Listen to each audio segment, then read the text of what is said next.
92,9 FM Mix Radio, satu lagu dari Santi dengan persembahan dari hati ya, spesial untuk Anda yang masih terus mendengarkan tentunya di 92,9 FM. Dan sudah membuka perjumpaan kita di acara Radio Talk hari ini, hari Rabu tanggal 19 November 2025. Dan selama 1 jam ke depan saya Titik Pradita akan menemani Anda tentunya dari jam 9 sampai dengan jam 10 siang nanti ya.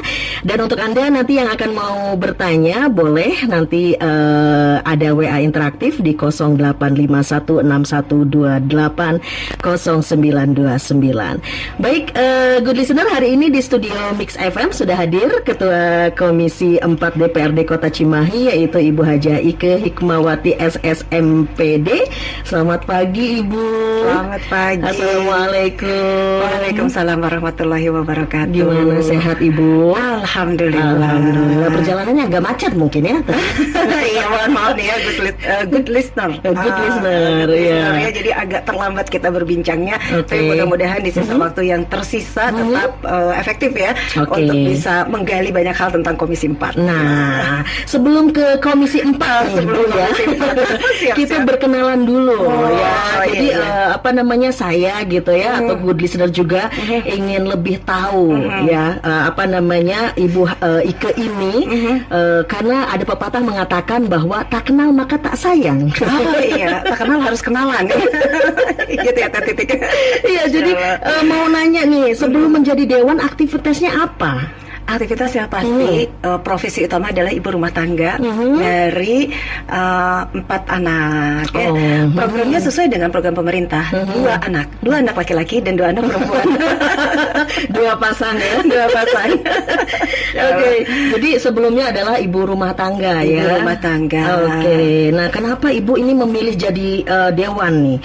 Apa ingin berbakti kepada masyarakat atau yang lainnya? Masya Allah. Jadi bagaimanapun juga perempuan itu kan punya peran ya.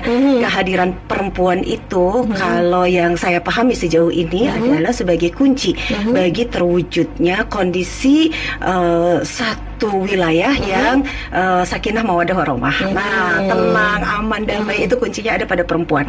Termasuk bagaimana kemudian sebuah kota, sebuah provinsi atau sebuah negara gitu ya, itu juga akan menjadi lebih nyaman, aman, damai. Nah, ya kalau ada perempuan di dalamnya. Nah, tidak salah ketika pemerintah kita menentukan 30% kuota perempuan. Nah, disitulah masuk ingin memberikan peran yang lebih baik, manfaat yang lebih baik, karena bekal terbaik apa sih? Bekal terbaik cuma amal kan ya? Iya, betul sekali. Gitu. Jadi dan sebaik-baik orang kata Rasul adalah yang paling bermanfaat. Nah, tentunya menjadi anggota dewan manfaatnya lebih besar. Kenapa? Karena kan anak-anak juga sudah istilahnya mereka sudah punya rumah tangganya masing-masing. Jadi saya nih gadis bercucu 5. Oh, jadi sudah punya cucu ibu ini, Masya Allah, awet muda sekali. Iya, kalau misalnya boleh tahu ibu dapil dari mana, Bu? Saya dari dapil 6, Kelurahan Padasuka, Setiamanah, dan Kelurahan Cimahi. Nah kalau boleh saya tahu juga nih, sudah berapa lama jadi dewan? Sebetulnya pernah jadi dewan di periode 2009-2014 ya, pada masa pemerintahan almarhum Pak Ito. Itu sempat jadi dewan. Kemudian setelah itu 10 tahun karena ada hal yang lain yang memang harus dikerjakan ya, maka tidak minta izin, jangan dicalonkan menjadi salah satu wakil perempuan. Karena masih banyak kan perwakilan perempuan yang lain. Nah, di periode 2024 ini PKS meminta kembali gitu. Bu, sekarang udah nggak ada alasan lagi yang nggak mau dicalonin gitu. Jadi ya sudahlah gitu. Bismillah, la haula wala quwata illa billah. Akhirnya ikut kembali gitu, ya memenuhi panggilan aja ya, bagaimana kita bisa memberikan peran yang lebih baik gitu, karena kan kalau ibu rumah tangga sebetulnya perannya bagus ya, karena kan ketahanan keluarga itu berawal dari rumah gitu. Nah, ingin perannya lebih luas, ya menjadi perempuan yang hadir di parlemen. Mulia sekali, Masya Allah ya. Nah, kalau namanya, ada nggak perbedaannya nih sebelum jadi dewan dengan sekarang sudah jadi dewan? Perbedaannya apa ya? Perbedaannya mungkin ada beberapa hal. Yang pertama, ruang private kita menjadi lebih sempit, ya, karena kan semuanya nengokin gitu kan ya. Jadi kadang gitu, kalau dulu kita dikasih sama suami, misalnya beli apa yang baru, orang ya nggak peduli gitu kan. Tapi ketika kita berpenampilan gitu ya, kurang sewajarnya di tengah-tengah kondisi masyarakat yang hari ini gitu ya memang membutuhkan empati yang lebih, maka itu menjadi poin yang akan dicatat oleh masyarakat di sekeliling kita. Kemudian juga dulu sebelum menjadi anggota dewan, mungkin pikiran kita hanya untuk keluarga, ya, hanya untuk keluarga dekat, keluarga jauh gitu. Nah, tapi sekarang pikirannya kan harus berpikir untuk 600.000 masyarakat Kota Cimahi. Ya. Jadi kadang saya kalau malam tuh sebelum tidur gitu, ya Allah, kalau saya tidak dibangunkan lagi, nanti saya akan diminta pertanggungjawaban tidak hanya untuk saya dan keluarga saya gitu, tapi akan diminta pertanggungjawaban untuk 600.000 keluarga Cimahi. Itu kadang yang bikin narik nafas panjang. Tapi mudah-mudahan ya peran-peran kecil yang sekarang dilakukan itu bisa meringankan hisab yaumul akhir. Masya Allah. Oke, good listener, nanti kita akan kembali lagi ya Bu. Nanti kita sudah berkenalan, nanti kita akan ngobrolin lagi seputar Komisi 4 nih. Setelah yang satu ini, good listener. Ya, kembali lagi di 92,9 FM Mix Radio. Dan tadi sudah kita berkenalan dengan Ibu Hajah Ike Hikmawati SSMPD sebagai Ketua Komisi 4 DPRD Kota Cimahi ya. Sebelum melangkah ke Dewan ya, dan sekarang ini sudah menjadi Ketua Komisi 4 DPRD Kota Cimahi. Oke, buat the good listener nanti boleh bertanya ya melalui WA interaktifnya di 085161280929, dan tentunya kita akan berbincang sampai dengan jam 10 pagi nanti. Ibu, kita lanjutkan lagi ya obrolan kita sebagai Ketua Komisi 4 DPRD. Boleh nggak dijelaskan Komisi 4 DPRD Cimahi ini membidangi apa saja, dan tupoksi apa saja yang dijalankan? Jadi kalau Komisi 4 DPRD Kota Cimahi itu menjadi salah satu bagian dari alat kelengkapan dewan tetap ya. Alat kelengkapan dewan itu ada yang tetap, ada yang tidak tetap. Yang tetap salah satunya adalah komisi.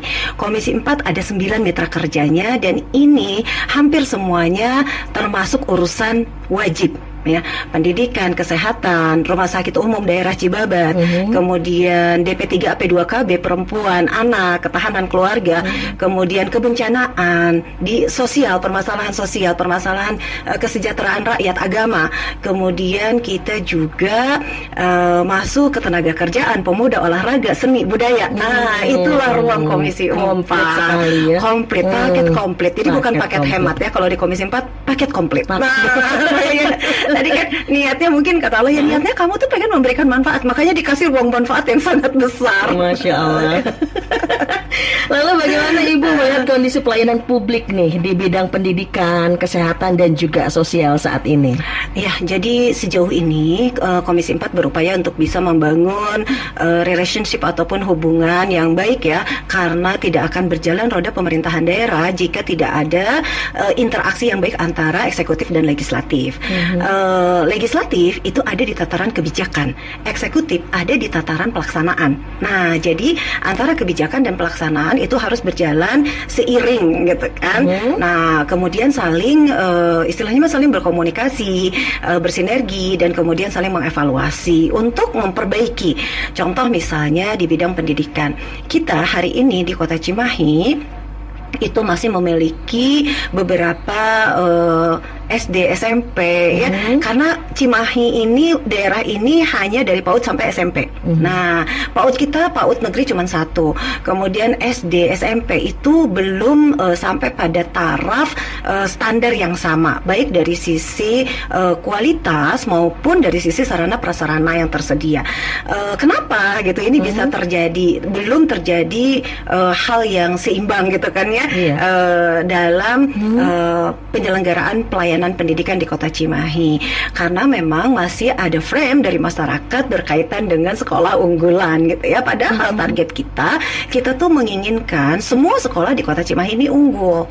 Nah, jadi kita mulai nih dari tahun tahun kemarin gitu ya, mulai sedikit demi sedikit mulai menata baik dari sisi kurikulum, kemudian juga tenaga dan tenaga pengajar ya, kemudian juga kita lihat sarana dan prasarananya untuk kita benahi sedikit demi sedikit. Terutama ada 5 sekolah SMP negeri yang mereka belum punya sekolah. Nah, gitu tuh mulai sedikit. Jadi sedikit demi sedikit. Dan kendalanya di Kota Cimahi kita punya keterbatasan lahan untuk sekolah.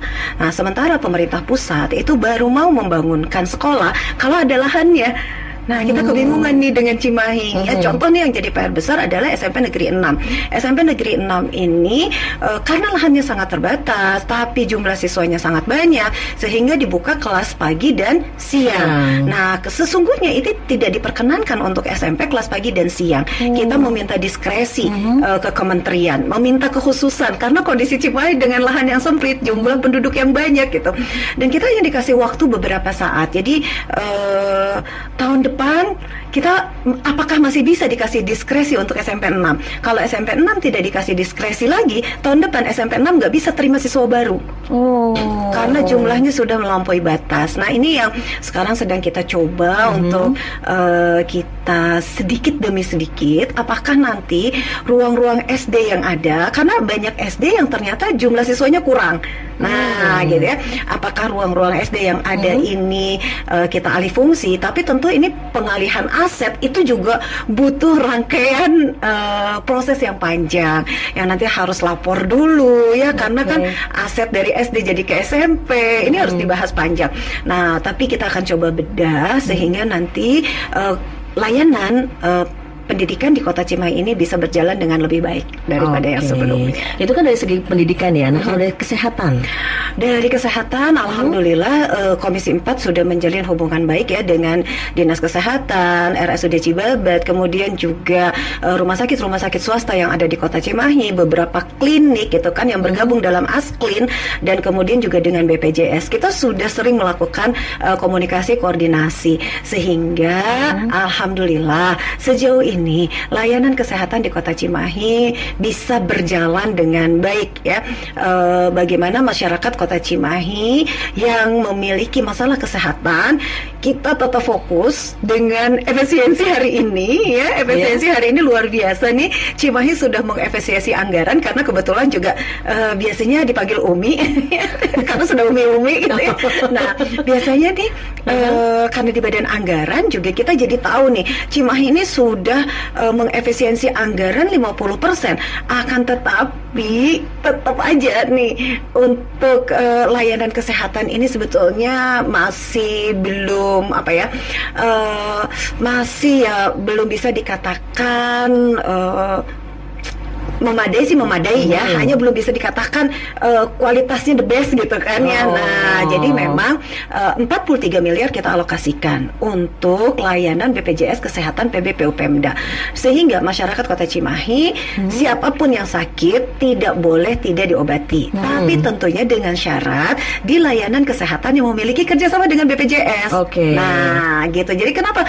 Karena kita bisa mengeluarkan APBD gitu, itu dengan syarat dan ketentuan berlaku. Ya, kalau misalnya di klinik, di rumah sakit atau pakai obat herbal yang tidak bekerja sama dengan BPJS, ketika kita bantu dari APBD nanti fraud, nanti jadi temuan. Nah, gitu. Jadi kalau berobat, pilihlah klinik, pilihlah rumah sakit ya, yang memang bekerja sama dengan BPJS Kesehatan. Nah, tadi terkait pengawasan dan kinerja dalam menjalankan fungsi pengawasan, bagaimana Komisi 4 memastikan anggaran pendapatan dan belanja daerah di bidang kesejahteraan rakyat terserap secara efektif dan tepat sasaran? Ya, biasanya berkaitan dengan permasalahan sosial. Ini kita komunikasinya dengan Dinsos. Nah, ya dengan Dinsos. Berdasarkan gitu peraturan yang ada, masyarakat dalam tingkatan sosial itu dibagi menjadi 10 desil. Nah, dibagi menjadi 10 desil. 10 desil itu apa sih? 10 tingkatan kondisi sosial masyarakat ya. Desil 1 sampai desil 4 itu adalah desil yang berhak untuk mendapatkan bantuan sosial. Nah, desil 5 ini dipertimbangkan karena dianggap dia tidak rentan miskin. Kalau yang 1 sampai 4 itu miskin ekstrim. Nah, kalau yang desil 5 kita akan lihat kondisinya apakah dia rentan miskin atau tidak. Tapi desil 6 sampai desil 10 itu dianggap sudah lulus, dianggap mampu. Nah, jadi nanti bersama dinas sosial itu akan dicek dari NIK, ya dari NIK-nya, dia masuk desil berapa. Nah, ternyata real di lapangan kita banyak menemukan kasus tercatat di datasen. Sekarang kan pakai datasen ya, terpusat semuanya ke Kementerian Sosial. Di datasen tercantum sebagai desil 6. Realnya di masyarakat dia desil 2. Atau di desil 3. Nah, gitu ya. Kenapa nih? Salah satunya ada warga masyarakat yang sudah menikah, dia masih pakai kakak dengan orang tuanya. Orang tuanya mampu, sementara kondisi dianya belum, gitu ya, belum mendapatkan kemampuan. Nah, bahkan ada sebagian yang ngontrak yang belum bisa membayar uang kontrakannya, tapi dia masih pakai alamat orang tuanya. Nah, ada yang seperti itu. Gitu. Dan ini nih Bu, sebagai Ketua Komisi 4 saat ini ya, bagaimana sinergi antara Komisi 4 dan juga pimpinan DPRD dalam menanggapi isu-isu strategis di Kota Cimahi? Ya, Masya Allah ya, banyak ya strategis di Kota Cimahi sekarang ini. Yang paling sering didengungkan adalah Cimahi Mantap dan Happy. Dan tentunya mantap ini perlu kita garis bawahi gitu ya. Mantap seperti apa sih Cimahi ini gitu. Karena banyak sekali permasalahan sosial kemasyarakatan yang perlu kita selesaikan ya, perlu kita urai satu persatu dari hulu ke hilir. Kemudian happy naon sih, hemat pisan atau happy bahagia gitu ya. Karena Cimahi itu serba hemat hidupnya. Udah kotanya kecil, cuma 3 kecamatan. Ini diskresi karena kan standar nasional itu minimal 4 kecamatan. Cimahi 3 kecamatan. Kita udah diskresi ke Kementerian Dalam Negeri. Kemudian pendapatan kita juga terbatas. Kita nggak punya SDA ya, kita nggak punya ya sumber daya alam, kita hanya punya SDM yang banyak gitu. Nah, artinya bagaimana kemudian SDM ini menjadi SDM yang berkualitas, itu PR-nya. Nah, makanya Komisi 4 fokus menjadikan SDM Kota Cimahi ini berkualitas. Dia harus pinter, dia harus sehat, dia harus cerdas gitu, dia harus kuat. Kemudian juga SDM Cimahi ini ya harus soleh ya. Nah gitu, sehingga gitu SDM Cimahi bisa membangun kotanya walau dia nggak berada di Cimahi. Nah gitu, jadi Komisi 4 ini fokus untuk bisa membangun SDM ya ke depan gitu, karena inilah aset yang ada di Kota Cimahi. Nah, dalam membangun SDM ini tentunya kita harus sinergis dengan banyak dinas. Yang pertama Dinas Pendidikan ya, sebagai leading sektor utama berkaitan dengan SDM. Yang kedua adalah Dinas Kesehatan. Bagaimana SDM Cimahi harus sehat gitu. Yang ketiga DP3A P2KB. Bagaimana anak-anak generasi di Kota Cimahi ini tumbuh menjadi anak-anak yang punya ruang untuk bisa bertransformasi ya, menjadi generasi yang lebih baik ke depan gitu. Nah, kemudian kita juga dengan Dinas Sosial mendapatkan perlindungan ya. Selain itu ya tentunya dengan Kesra ya, kita juga bermitra dan Disnaker memberikan pelatihan-pelatihan. Nah, ini yang kita upayakan agar komunikasi, koordinasi, kerjasama lintas sektor itu bisa dilaksanakan untuk menghadirkan SDM unggul di Kota Cimahi. Ini kalau kita ngobrolin masalah pendidikan itu kan sekarang ini ada ya sekolah-sekolah yang kekurangan fasilitas. Ya, banyak di Cimahi banyak banget. Nah, itu apa namanya? Gimana ini untuk Komisi 4 untuk mendorong pemerataan kualitas pendidikan? Jadi tadi gini, untuk sarana prasarana pendidikan itu sangat bergantung kepada kepada empati nih ya, rasa empati dari tidak hanya dari penyelenggara pendidikan, akan tetapi juga dari orang tua peserta didik. Ya. Jadi ini harus ada kerjasama karena penyelenggaraan pendidikan ini tidak hanya sepenuhnya menjadi tanggung jawab pemerintah. Dalam undang-undang juga harus ada kontribusi dari masyarakat. Nah, gitu. Hanya memang kita harus hati-hati prosedurnya harus ditempuh. Jangan sampai nanti jadi temuan APH ya, ada pungutan liar dan lain sebagainya, gitu kan. Akan tetapi kontribusi yang memang dilakukan dengan sadar untuk membangun. Cuman kan kondisinya sekarang masyarakat juga dalam kondisi yang tidak baik-baik saja. Semua sekarang dalam kondisi yang tidak baik-baik saja. Sehingga akhirnya yang harus kita lakukan adalah bagaimana sekarang kita sedang mendata nih berapa sekolah SD yang ada di Kota Cimahi, berapa jumlah siswanya, berapa sekolah SMP yang ada di Kota Cimahi, berapa jumlah siswanya. Kita akan lihat nih SD-SD yang memang gitu ya, ternyata bisa disatukan gitu kan ya. Ya kita akan coba satukan gitu. Jadi kan biasanya ada satu SD 4 kepala sekolah. Coba cukup deh kalau SD-nya memang 4 kepala sekolah tapi jumlah siswanya cuma 12, cuma 16. Kenapa enggak kita merger aja? Nah, jadi ini yang sedang kita proses. Ya mudah-mudahan nanti kita punya solusi terbaik sehingga sekolah-sekolah itu nanti bisa lebih optimal dalam penyelenggaraannya. Oke.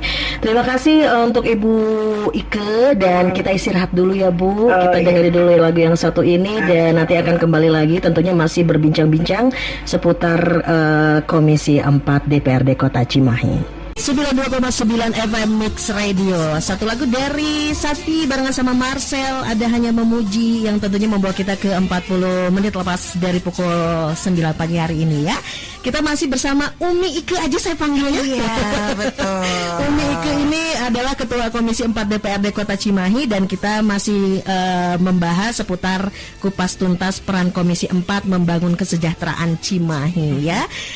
Umi, ini kayaknya kita selang dengan ini ya, apa namanya, pertanyaan dari pendengar ya dari good listener yang sudah WA ke 0851 6128 0929. Ini dari Ibu Susi di Cimahi.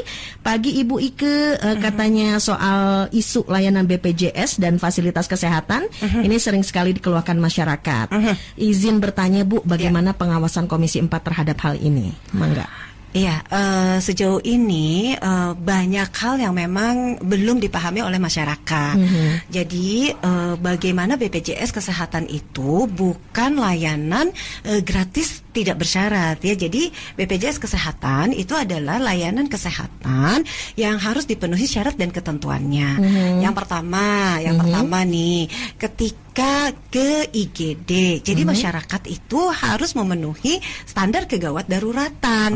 Kalau misalnya nggak memenuhi standar kegawat daruratan, maka pihak rumah sakit itu pasti akan memasukkannya kepada kriteria pasien umum gitu. Nah, jadi ada nih 7 kegawat daruratan yang harus dipenuhi oleh masyarakat. Nanti bisa digali lah ya informasinya. Apa aja sih 7 kegawat daruratan? Dan yang berhak untuk kemudian menentukan apakah pasien ini gawat darurat atau tidak, itu adalah pihak rumah sakit. Ya. Nah, pihak rumah sakit kalau misalnya tetap ngelayanin padahal nggak gawat darurat, nanti fraud, nanti jadi temuan. Atau kalau enggak, pihak rumah sakit nanti harus menanggung biayanya sendiri. Nah, ini yang menjadi sebab RSUD di banyak kota kabupaten itu bangkrut. Karena mereka harus membiayai pasien-pasien yang sebetulnya nggak bisa dibayar oleh BPJS. Nah, gitu ya. Jadi ini syarat mutlak yang pertama gitu, harus dipahami oleh masyarakat. Penuhi. Kemudian juga penuhi syaratnya. Kalau masuk ke rumah sakit itu kan harus ada surat rujukan dari Vaskes pertama. Nah, Vaskes pertama ya. Iya, jadi harus ada surat rujukannya 3 kali 24 jam. Kalau memang kegawat daruratan, kemudian belum ada rujukan, nggak masalah, langsung ke IGD. Nah, tapi 3 kali 24 jam rujukannya itu harus ada, harus keluar. Caranya gimana? Minta dari rumah sakit keterangan sedang dirawat. Nah, ya nanti pasti dikasih itu sama puskesmas. Kalau puskesmas nggak ngeluarin rujukan buat yang sedang dirawat, ini nanti puskesmas bisa ditegur sama komisi 4 ya. Nah, kemudian juga tapi sekarang tuh susah dapat rujukan gitu. Padahal kita pengen periksanya nggak ke dokter umum, kita pengen periksanya ke dokter spesialis. Kalau di puskesmas kan dokternya dokter umum gitu ya. Betul. Nah, ini yang perlu kita pahami bersama-sama juga gitu, bahwa layanan di puskesmas gitu, terutama untuk penyakit-penyakit yang sudah ada standarnya seperti hipertensi, diabetes, ya layanan standar ya. TBC paru gitu kan, itu sudah ada di puskesmas. Jadi gak apa-apa di puskesmas. Betul. Ya, jadi nggak semuanya mesti ke rumah sakit. Nah, jadi kalau memang dari puskesmas masih bisa ditangani, nggak perlu harus memaksa. Kalau tetap memaksa mau ke rumah sakit, ya jadi pasien umum karena nggak bawa rujukan. Nah, ini sering dimarah-marahin rumah sakitnya, disalah-salahin puskesmasnya. Nah, padahal yang perlu kita pahami, ayo kita akses layanan BPJS Kesehatan dengan memenuhi standar peraturannya, ya, syarat dan ketentuannya. Kemudian yang ketiga, saya kok obatnya dikasih ini aja ya gitu. Saya sakit gigi obatnya ini, saya sakit kepala obatnya ini, saya sakit ini kenapa gitu obatnya kayak gini. Jadi layanan BPJS itu untuk obat itu dipakai Fornas, standar formulasi nasional. Itu ada standar obatnya. Nah, jadi kalau misalnya pasien BPJS nggak mau obat sesuai dengan standar Fornas, ya harus beli obatnya sendiri. Jadi jangan salahin dokternya, itu jangan salahin rumah sakitnya. Karena memang ada standarnya. Yang keempat, ada clinical pathway dalam pelaksanaan BPJS bagi tenaga medis. Jadi tenaga medis nggak bisa gitu secara dengan serta-merta melakukan tindakan pelayanan atau tindakan pengobatan tanpa dengan mengabaikan clinical pathway ini. Jadi harus dipenuhi clinical pathway-nya. Dan clinical pathway ini ada limit. Ya dalam kasus tertentu ada limit. Jadi enggak semuanya bisa istilahnya bisa diterima dengan gratis. Nah, ini kenapa sih kok bisa begini ya? Kok BPJS nggak nyampein ke masyarakat? BPJS nyampein kok gitu. Hanya memang dalam portal-portal medsos. Nah, sehingga masyarakat memang harus dibangun literasinya, harus mau baca. Ya, jangan gampang emosi menyalahkan. Gitu, ya. Kebanyakan menyalahkan ya. Seperti itu, Masya Allah ya. Ayo kalau misalnya ada permasalahan di lapangan berkaitan dengan layanan kesehatan, nggak apa-apa, silahkan sampaikan ya permasalahannya ataupun sampaikan konsultasinya ke Komisi 4. Boleh ke 0896332444840. Jadi insya Allah nanti kita akan bantu, kita akan jawab, kita akan fasilitasi untuk bisa mendapatkan layanan UHC, Universal Health Coverage, yang memang sudah menjadi komitmen penyelenggaraan pelayanan kesehatan di Kota Cimahi. Ibu Susi, mudah-mudahan puas ya pertanyaannya, dan kalau nggak salah di puskesmas juga sekarang udah lengkap ya. Betul. Ada psikolog kalau nggak salah. Psikolog juga. Itu betul. Jadi kenapa harus ke rumah sakit? Ya, gitu ya? Jadi spesialis mindsetnya gitu ya, itu juga mungkin perlu bukan diturunkan grade-nya, enggak gitu. Tapi kita perlu memahami ketika kita masih bisa berkonsultasi dengan yang lebih dekat, kenapa harus nyari yang jauh. Nah, itu good listener ya. Terima kasih buat Ibu Susi di Cimahi. Dan ada satu lagi, ini menyoal layanan kesehatan yang saat ini saat melakukan pengambilan obat di rumah sakit dengan BPJS selalu ada keluhan warga soal obat yang sering kosong katanya. Dan alhasil kami ini harus membeli sendiri di apotek. Dan bagaimana wakil rakyat menyikapi hal ini? Dari Ibu Vivi. Iya, betul. Jadi ada beberapa memang di rumah sakit terkendala dengan ketersediaan obat. Jadi perlu dipahami oleh masyarakat bahwa dropping obat ke setiap rumah sakit itu berdasarkan jadi mereka tuh ada kuota. Jadi ada kuota obat ada kuotanya gitu. Jadi kalau kuotanya udah habis, ya gimana? Gitu ya. Nah, jadi ini juga yang memang menjadi kendala gitu. Kita sudah menyampaikan dari DPRD ya, dari daerah kita, agar misalnya hal-hal seperti ini bisa ditindaklanjuti dengan lebih bijak ya oleh BPJS pusat gitu ya, sehingga tidak adalah kendala-kendala dalam hal obat yang memang sesuai dengan Fornas, kecuali kalau obat-obat yang memang di luar Fornas ya, boleh saja kemudian diresepkan ke masyarakat menjadi resep umum. Tapi kalau obat-obat yang standar Fornas, kami sudah meminta ke BPJS pusat agar bisa disediakan maksimal di rumah sakit. Karena gini, masyarakat dengan BPJS ini mereka jadi rajin berobat. Ini juga yang perlu kita rubah mindsetnya. Jadi dengan BPJS Kesehatan ini harusnya kita lebih aware untuk preventif, bukan kuratif. Gitu gitu. iya. Karena sekarang itu tingkat kuratifnya tinggi, dan sementara kan kuotanya terbatas ya. Nah, gitu. Jadi kuotanya misalnya untuk 2.000 orang, ternyata permintaannya sampai ke 4.700. Nah, ini nih yang menjadi masalah, sehingga akhirnya banyak rumah sakit utang obat. Oh, iya. Oke, buat Ibu Vivi, terima kasih ya. Mudah-mudahan sudah puas. Dan ini masih ada pertanyaan seputar kesehatan nih.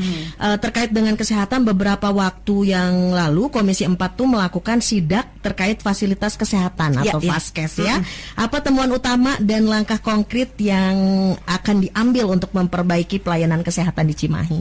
Ya, kita yang pertama pertama itu kita beberapa puskesmas kita coba silaturahimi, dan alhamdulillah ya layanan di puskesmas sudah menjadi lebih baik, mudah-mudahan menjadi lebih ramah, karena kami banyak mendapatkan laporan gitu di puskesmas itu udah sumpek, judes-judes gitu ya, bukannya tambah sehat jadi tambah sakit dan lain sebagainya gitu ya. Kita coba untuk kemudian memberikan layanan yang lebih ramah, lebih nyaman, karena kalau untuk tempat memang masih sangat-sangat sulit untuk bisa kita kembangkan. Yang sekarang sedang kita upayakan adalah membuat puskesmas 24 jam di Cipageran ya, salah satunya di Cipageran ya. Nah, itu memang fasilitasnya sudah cukup bagus. Jadi kalau nanti masyarakat ada yang mau ke puskesmas 24 jam, gak harus ke rumah sakit, coba dulu ke Cipageran. Nah, kemudian yang kedua, kita sebagai mitra kerja kita ke RSUD Cibabat ya. Tentunya RSUD Cibabat ini RSUD yang perlu kita support gitu ya dalam banyak hal. Nah, sekarang RSUD Cibabat sudah mulai bebenah, terutama untuk ruang kelas 3 sesuai dengan standar KRIS yang memang ditetapkan oleh pemerintah. Ya, jadi standar KRIS itu ruangannya harus sekian gitu kan luasnya, kemudian plafonnya tingginya harus sekian, sehingga sirkulasi udaranya bagus dan ada tempat untuk nunggu ya di dalam. Nah, ini sudah mulai ada beberapa, jadi baru ada sekitar 90-an dari 150 sekian yang memang harus disiapkan oleh Rumah Sakit Cibabat, karena memang prosesnya harus bertahap, kembali keterbatasan anggaran yang menjadi hambatan buat kita. Kemudian selanjutnya di Rumah Sakit Cibabat sekarang sedang bebenah sedikit demi sedikit untuk memperbaiki fasilitas di selain rawat inap juga di rawat jalan ya, dengan fasilitas-fasilitas yang lebih lengkap. Kemudian juga fasilitas pendukung lainnya seperti di Rumah Sakit Cibabat sekarang sudah ada cath lab untuk jantung pasang ring ya. Jadi pasang ring nggak usah jauh-jauh, bisa di Rumah Sakit Cibabat. Kemudian juga ada UTDRS. Nah, ini kebanggaannya. Yang butuh darah nggak usah jauh-jauh ke PMI. Di Rumah Sakit Cibabat juga sudah ada gitu UTDRS-nya. Nah, di samping itu ya kita sedikit demi sedikit ya membenahi nanti ruang-ruang IGD terutama dan ruang-ruang OK ya, ruang-ruang tindakan operasi ya. Ini yang kita temui, yang mudah-mudahan dalam beberapa waktu ke depan gitu secara bertahap Rumah Sakit Cibabat bisa bebenah, memperbaiki wajah pelayanannya menjadi lebih baik. Umi, ini ada penelpon nih yang sudah menunggu di sana. Ada siapa? Halo. Assalamualaikum. Waalaikumsalam warahmatullahi wabarakatuh. Dengan siapa Ibu? Sampurasun untuk Teh Mbak Titik ya. Iya, Mbak Titik ini. Sampurasun Mbak Titik. Rampes. Mangga dari Umi. Ini dari Bu Neneng. Iya. Ibu Neneng di mana Ibu Neneng? Di Cipageran. Iya. Umi mohon tanya nih, terkhusus untuk pendidikan atau lembaga pendidikan, sekolah yang baru berdiri misalnya ya Mia. Nah itu untuk penerimaan BOP-nya itu berapa lama setelah berdiri? Atau memang prosesnya harus berjalan dulu sekian tahun baru BOP itu cair itu ya? Kadang memang lama ya nerima BOP, bos biaya operasional sekolah. Nah itu untuk yang pertama, pertanyaan saya apakah berapa lama beroperasi baru keluar bos. Yang kedua untuk siswanya yang berada di lembaga yang baru berdiri, apakah semua siswa yang masuk ke sekolah tersebut itu sudah otomatis dapat PIP PIP. atau tidak gitu. Karena terkadang gini, suka sedih anakku tidak yang lain sudah nerima, misalnya sekolah yang lain sudah pada cair, sekolah ini belum. Nah itu prosedurnya seperti apa sebetulnya Umi? Kalau kita mau tanya juga ke siapa gitu menanyakannya. Siap. Itu aja mungkin Umi. Di tingkat apa Bu? SD, SMP? Iya. Di tingkat halo Bu Neneng. SMP. Oh, SMP. SMP, Iya. ya. SMP swasta ya Bu ya? Iya. Iya. Terima kasih Bu Iya. Neneng. Ya. Sama-sama terus Umi di atas mangga. walarana. Mangga. Silakan. Waalaikumsalam Umi. warahmatullahi wabarakatuh. Ya, untuk sekolah swasta SD ataupun SMP untuk mendapatkan BOS tentunya memang ada syarat dan ketentuan yang harus dipenuhi. Dan syarat dan ketentuan ini bisa dikomunikasikan dengan Dinas Pendidikan ya. Jika memang ada kendala kemudian dengan Dinas Pendidikan misalnya responnya lambat dan lain sebagainya ya, nanti bisa berkomunikasi, beraudiensi ke Komisi 4. Nah, gitu ya. Jadi untuk BOS ini coba dipenuhi legalitas sekolahnya, kemudian berapa lama sudah beroperasi, berapa jumlah siswanya ya, nanti akan coba kita bantu untuk bisa segera diakses ya BOS-nya gitu. Selanjutnya untuk PIP ini memang tidak semua sekolah mendapatkan PIP gitu, karena untuk PIP ini tadi masuk kepada standar. Kalau PIP yang reguler ya, PIP itu ada dua, ada PIP reguler dan ada PIP aspirasi. Dan Komisi 4 ini mengurus PIP reguler, bukan PIP aspirasi ya. Kalau PIP reguler itu anak-anak dari desil 1 sampai desil 4. Desil 5 kita pertimbangkan. Kalau desil 6 sampai desil 10 itu udah nggak bisa lagi dapat PIP. Nah, makanya untuk PIP, jadi bantuan sosial itu nggak hanya berkaitan dengan beras atau BNPT atau PKH, akan tetapi PIP, KIP itu bantuan sosial, dan itu untuk desil 1 sampai 4. Nah, gitu ya, untuk desil 1 sampai 4. Nah, jadi nanti Bu Neneng itu perlu dicek desil anak-anaknya. Nah, dicek desil anak-anaknya, diajukan anak-anak yang desil 1 sampai desil 4 untuk kemudian kita perjuangkan mendapatkan PIP-nya dari pemerintah pusat. Ajuan PIP dari pemerintah daerah biasanya jika tepat desilnya itu akan cair seluruhnya sesuai dengan ajuan. Nah, kalau untuk PIP reguler. Nah, ada yang kedua adalah PIP aspirasi. Nah, PIP aspirasi ini diberikan oleh anggota DPR RI yang ada di Komisi 10. Nah, ini bedanya. Kalau PIP aspirasi itu biasanya nggak pakai desil, tapi ya dia pendukung beliau atau bukan gitu. Gitu ya. Nah, jadi inilah ya. Jadi kalau bagi sekolah sih, kalau saran Umi ya nggak apa-apa pakai 2 jalur gitu ya. Pakai jalur PIP aspirasi, ya berdekat-dekatan lah dengan wakil rakyatnya, ya gitu kan. Toh untuk kebaikan anak-anak juga, gitu kan. Masalah pilihan ya insya Allah dikembalikan kepada masing-masing ya. Itu kan luber ya. Nah, gitu. Akan tetapi ya harus diakses ketika memang ada kesempatan, ada ruang untuk mendapatkan aspirasi, menyalurkan aspirasinya gitu. Dan untuk Komisi 10 DPR RI yang ada di Dapil Bandung dan Cimahi itu ada dari beberapa partai ya. Ada dari PKS, ada dari Gerindra, kemudian dari PKB, terus ada dari satu lagi tuh Gerindra, PKS, PKB, Golkar. Jadi bisa diakses tuh ya untuk bisa mendapatkan PIP aspirasi. Karena kalau PIP aspirasi nggak harus menyasar desil, tapi kalau PIP reguler itu wajib ya. Wajib desil 1 sampai desil 4. Oke. Ibu Neneng mudah-mudahan sudah puas ya, Ibu Neneng yang ada di Cipageran. Terima kasih sudah telepon, dan sebelum kita akhiri terasa ini ya, sudah hampir jam 10 ini saya masih ada satu pertanyaan yang boleh. Tentunya akan saya tanyakan, bagaimana Komisi 4 menindaklanjuti aspirasi masyarakat, contohnya terkait masalah kepemilikan tanah atau bantuan sosial agar masyarakat merasa didengar dan masalahnya terselesaikan, dan bagaimana masyarakat dapat berpartisipasi aktif dalam memberikan masukan atau kritik membangun. Masyarakat bisa berpartisipasi aktif dan memberikan masukan dalam kritik membangun. Ada beberapa channelnya. Yang pertama mengikuti kegiatan reses anggota DPRD di dapilnya, gitu kan. Yang kedua bisa melakukan audiensi ke DPRD ya, audiensi, mengirim surat audiensi bisa atas nama lembaga atau atas nama kelurahan, RT, RW dan lain sebagainya, silahkan gitu ya ke Komisi 4. Kita akan sediakan waktu untuk beraudiensi. Dan nanti hasil audiensi itu akan ditindaklanjuti sesuai dengan lembaga. Ya beda kalau dengan ngobrol sama Umi gini nih, ini nanti tindak lanjutnya personal nggak bisa. Tapi kalau audiensi itu nanti kelembagaan. Nah gitu ya, jadi bisa lebih kuat gitu dorongannya. Kemudian yang ketiga, channelnya ya bisa tadi melalui layanan aduan ke 089 633 244 840. Sertakan nama, alamat, nomor telepon yang bisa dihubungi ya. Kemudian apa aspirasi, saran dan kritiknya.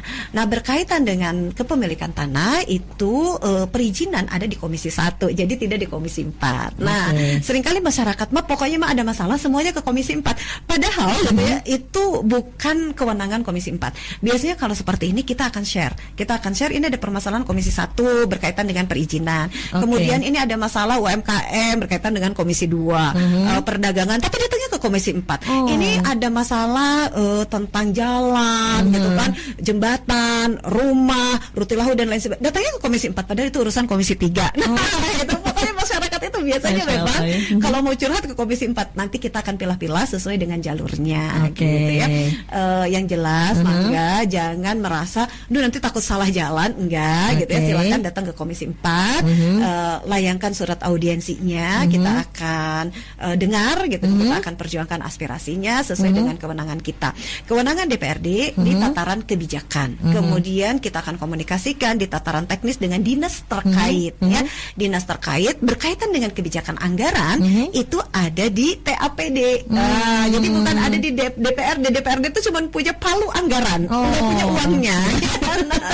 Uangnya ada di tim anggaran pemerintah daerah. Nah, jadi kalau misalnya seringkali ke Komisi 4 itu datang proposal. Bisa nggak Komisi 4 DPRD bantu nih buat kegiatan kita.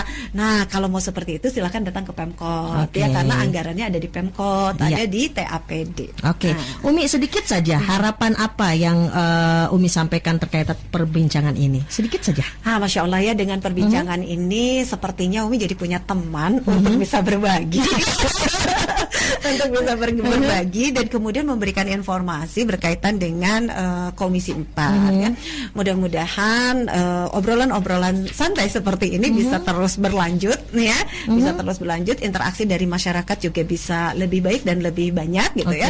Dan kalau ke depan bagusnya fokus gitu, kalau Komisi 4 kita mau bahas pendidikan yuk gitu, kita mau bahas kesehatan yuk gitu kan. Nah, jadi insya Allah nanti bisa lebih menyelesaikan dari hulu ke hilirnya. Harapan besar masyarakat Kota Cimahi ya, tetap kita bersama-sama, kita apa istilahnya memberikan peran-peran terbaik ya untuk kota kita tercinta. Jangan baperan. Penting banget itu, jangan baperan ya Umi ya. Terima kasih Umi Hajah Ike Hikmawati SSMPD selaku Ketua Komisi 4 DPRD Kota Cimahi yang sudah hadir hari ini. Terima kasih banyak, dan sepertinya kebersamaan kita sudah harus berakhir sampai di sini saja. Terima kasih dan sampai ketemu lain waktu.